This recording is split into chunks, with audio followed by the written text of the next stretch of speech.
नमस्कार दोस्तों। कई बार भूगोल के अंदर जो भौगोलिक चिंतक हैं उनमें हम ऐसे विद्वानों के बारे में कम ही जान पाते हैं जिनका योगदान प्रारंभिक हमारे भौगोलिक अध्ययन में कम आ पाता है। इसी कड़ी में मैं आपके साथ एक ऐसे विद्वान के बारे में चर्चा करना चाहता हूँ जिसके बारे में हम भौगोलिक चिंतन और अनेक जगह बहुत कम पढ़ पाते हैं। उनका नाम है एडवर्ड स्वेस।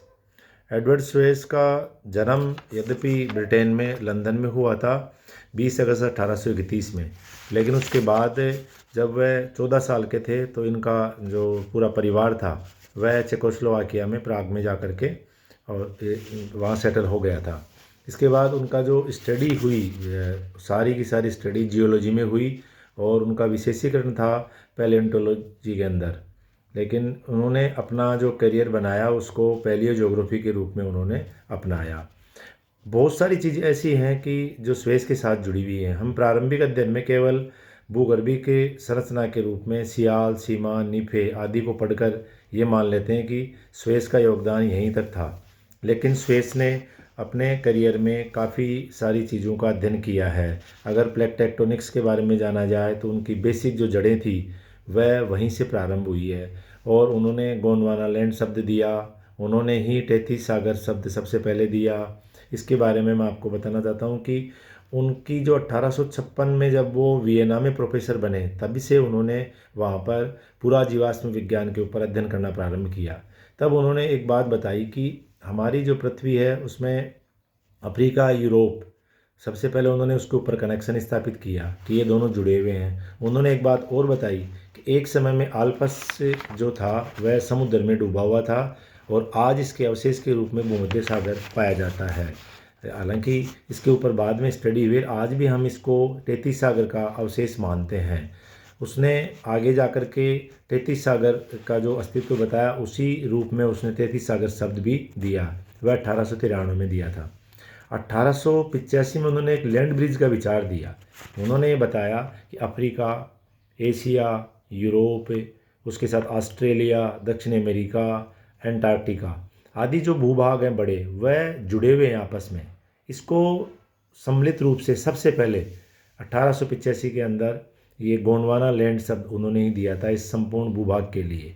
इन्होंने इसको सिद्ध करने के लिए ग्लोसोप्टोरिस जो फर्न है, वनस्पति थी, उसको ही आधार बनाया कि ग्लोसोप्टोरिस से जो वनस्पति थी वो इन सब जो भूभाग हैं इनके अंदर पाई गई थी। उन्होंने 1885 से लेकर 1901 तक का जो अपना विस्तृत अध्ययन था उस अध्ययन को एक पुस्तक के रूप में प्रकाशित किया जिसका नाम था the face of the earth. इस पुस्तक को लंबे समय तक एक पाठ्य पुस्तक के रूप में पढ़ा गया दुनिया के अंदर। आज भी इसके जो मुख्य जो आधार हैं वो काफ़ी महत्वपूर्ण है। 2 वॉल्यूम में प्रकाशित हुई थी। उसने अपने जो लंबे भूगर्भिक के जो समय है उसके आधार पे भी अध्ययन किया कि ये जियोलॉजिकल टाइम के अंदर हमारा जो सी लेवल है वह एक समान नहीं रहा है, उसमें काफ़ी कुछ उतार चढ़ाव रहा है। और इसके लिए उन्होंने ही सबसे पहले सुस्थैतिक सिद्धांत दिया जिसे इंग्लिश में यूस्टैटिक थ्योरी कहते हैं। यूस्टैटिक थ्योरी का सबसे पहले जो दिया था विवरण वह स्वेस ने ही दिया था, ये भी उनके साथ ही जुड़ा हुआ है। अब उन्होंने एक आल्पस के ऊपर भी काम किया था।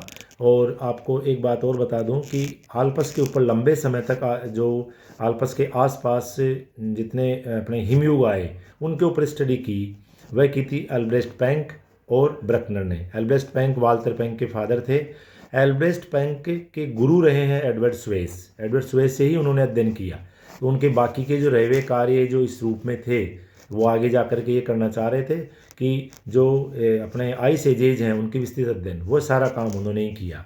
और उसके बाद उन्होंने एक बहुत ही महत्वपूर्ण बात ये कही कि हमारी जो पृथ्वी है उसके ऊपर ऐसा है कि यूनिक स्पेयर पाया जाता है जो और ग्रहों पे नहीं है, और उसकी एक लिमिट है जीव जंतुओं के लिए। वहाँ उसके अंदर जीव जंतु पाए जाते हैं और वह फिक्स लिमिट के अंदर ही है। इसको उन्होंने बायोस्फीयर दिया।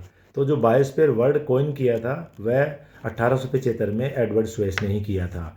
और उन्होंने इसकी पूरी स्टडी की जिसे आगे चलकर 1926 तक व्लादिमीर जो रशियन जो जोग्राफर थे उन्होंने इसको आगे जाके काफ़ी विस्तृत किया।